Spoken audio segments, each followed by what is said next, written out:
Du coup, aujourd'hui, on va vous présenter comment réparer un boudin sur une aile de kite. Donc, la première étape est de remplir une bassine d'eau. C'est aussi de voir sur quel boudin ça perd. Donc, c'est bien de gonfler sa voile, isoler les lattes et voir laquelle partie perd le plus. Donc là, en l'occurrence, c'est le bord d'attaque. Donc, on va vous expliquer comment défaire le one pump, enlever le boudin et ensuite, du coup, le réparer. Voilà. Trouver les trous, parce que c'est bien ça qu'on a. Faut des accessoires quoi. Faut des accessoires. Ça c'est pour porter le marqueur. Le mec il a tout pensé, il savait qu'il réparait une Cabrina aujourd'hui, il a mis un suite Cabrina. Les valves et le one pump enlevé, ça change vraiment en fonction des marques. Donc hop dedans. J'arrache dessus. C'est comme ça.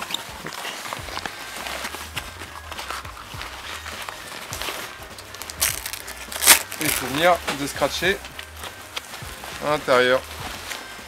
Ah, descratcher la valve du bord d'attaque. Voilà, qui est mis à l'intérieur pour pas qu'elle pivote quand c'est mis dedans. Et après, on vient enfoncer toutes les one pump à l'intérieur du bord d'attaque. On a besoin de vieilles lignes de kite ou du boot ou ce que vous voulez. Vos lignes tout simplement, si vous n'avez pas de vieille ligne de kite. Ça c'est simple, il suffit juste de déballer votre barre et donc là on ouvre le scratch qu'il y a au fond. Une tête d'alouette comme en kite. On passe ça sur le boudin. On serre fort. On serre.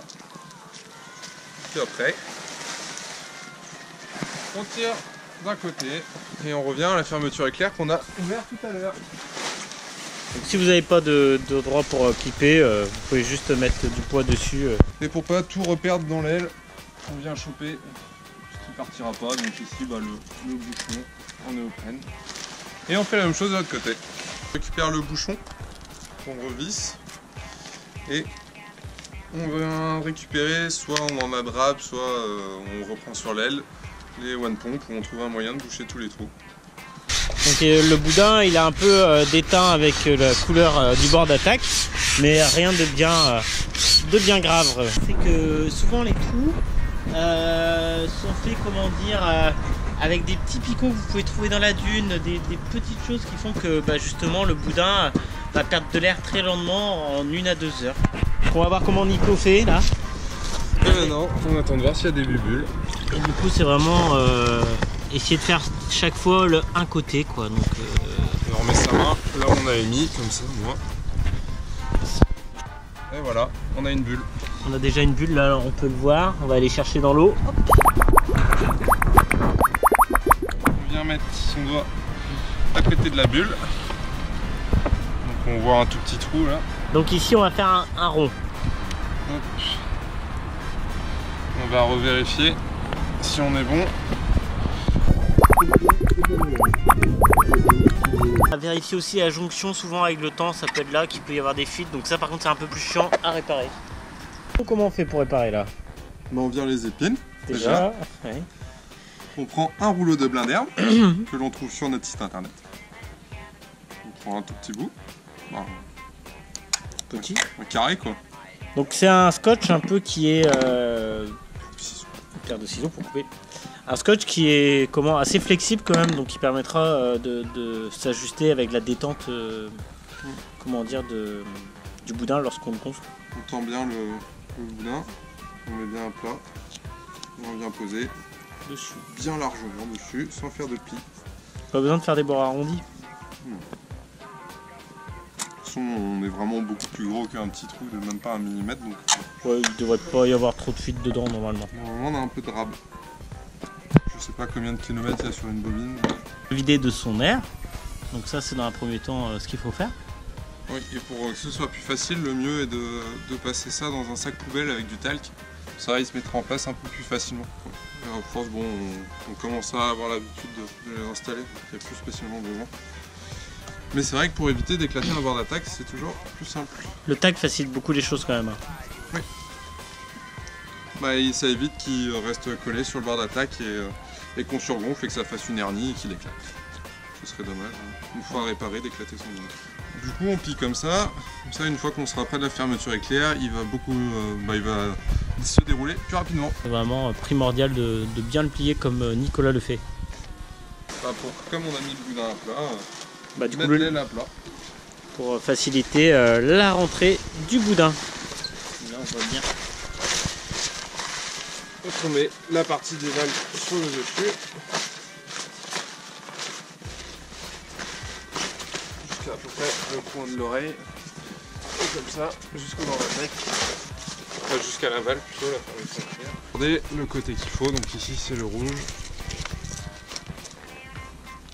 À notre boudin. Et on met le début dedans en essayant qu'il soit le plus plat possible. Donc après, soit on met du poids de ce côté-là, soit on s'aide de quelqu'un.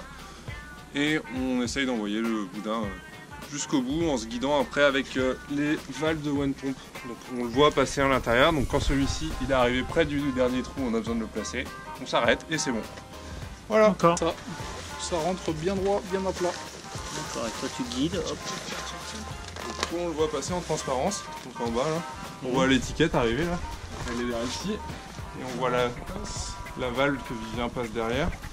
Donc là moi je mets bien à plat toujours, même avec mon pied. Faut vraiment que ça coulisse droit, quoi. Voilà, et là on voit la valve qui arrive. Donc là, normalement elle est juste ici. Hop, voilà, elle est à côté. On la sort. Donc si elle n'est pas dans le bon sens, qu'il y a du boudin par-dessus, c'est que soit vous avez fait un tour, soit c'est juste un pli, mais il vaut mieux tout recommencer. Et là elle dépasse, on ressort, on retire le boudin, le fil du boudin, on remet ça à l'intérieur le plus plat possible. On met l'étiquette juste au bord, on secoue pour que ça se remette un peu en place. On replie tout, et on vient re-scratcher comme c'était à l'origine. Du poids, on a recommencé, on a mis le début du boudin à l'intérieur. Là ce sera un peu plus compliqué parce qu'il faudra venir faire passer les valves dans la fermeture éclair. On recommence, donc on vient tendre, bien à plat, on tire dessus, donc on voit là que ça vient tranquillement. Voilà, c'est passé tranquillement. Voilà, ça passe. Voilà. Donc du coup, là j'ai dû aller un peu plus loin pour faire rentrer vraiment le reste. La valve de one pump et la valve principale. Donc, ici, on vient positionner. On vient tendre. Là, faut pas hésiter à passer la main dans le bord d'attaque pour venir vraiment le chercher. Essayer de le mettre le plus droit possible, donc qu'il n'y ait pas de rotation sur la valve pour pas qu'il y ait de plis à se créer sur le boudin. Et on scratch et on appuie. Et voilà. Et là on referme. Surtout pas oublier de refermer, c'est l'erreur principale. On remet bien le rabat par-dessus tout. Et voilà, et on referme la fermeture éclair. Donc maintenant, on n'a plus qu'à remettre tous les one pump et la valve principale et on va tester ça dehors. De valve, vous avez la partie qui évite de le perdre. Donc il faut passer dans la petite boucle à côté. Voilà, comme ceci. Et aller l'enfiler.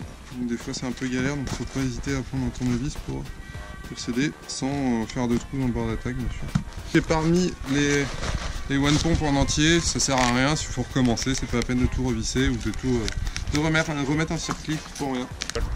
Et toujours veiller à bien la dérouler avant de la gonfler. On fait jusqu'à ce qu'on ait un boudin un peu mou pour pouvoir vraiment le mettre en place, parce que là on commence à voir les légers plis qui se forment ici. Donc c'est que le boudin n'est pas tout à fait à sa place, comme au niveau des valves par exemple. Et du coup on va voir rapidement si on a un boudin twisté ou non. Donc par exemple de l'autre côté on commence à voir, donc est-ce qu'on est twisté ou pas. Donc on va aller remettre tout ça en place. Et du coup il ne faut pas hésiter à déplacer comme ça. On va vraiment tirer dessus. Donc là par exemple on voit qu'on a un léger tour qu'on a déplacé. Donc là il y avait un tout petit tour. Donc quand ça arrive entre des lattes, c'est un peu plus compliqué, il faut recommencer. Ici on est au bord, donc il y a des chances que ça se déplace tranquillement. Jusqu'au bout quoi. Comme ici, bah, on voit, hein, au final il y a un tour là, il y a un tour là. Il y a de fortes chances que ce soit juste cette partie-là qui est pivotée. On va faire un petit peu. Sortie de boudin. Ouais, j'ai un peu tiré dessus, ça a permis de le replacer. Donc on va voir si c'est bon, ça évite de le sortir en entier. Mais bon, c'est avec du talc qu'il n'y aura pas eu de problème parce qu'au final il n'a même pas twisté, c'est juste une toute petite partie qui s'est pas mise en place. Et ici aussi. On voit des légers plis quoi, mais globalement après ça se Il a légèrement décalé, mais bon, au prochain gonflage il n'y aura plus. On va essayer de surgonfler la voile pour voir s'il n'y a pas le moindre souci. Puis on va clipser tout et on va attendre de voir si ça se dégonfle. Voir si on a bien bouché les trous. Faut pas hésiter à surgonfler pour la première fois. Voilà, c'est pas trop conseillé de mettre autant de pression, mais bon. Là, on est dans le cadre de la réparation, donc forcément, on est. Il n'y aura pas de choc, il n'y aura rien, il n'y aura pas de frontal.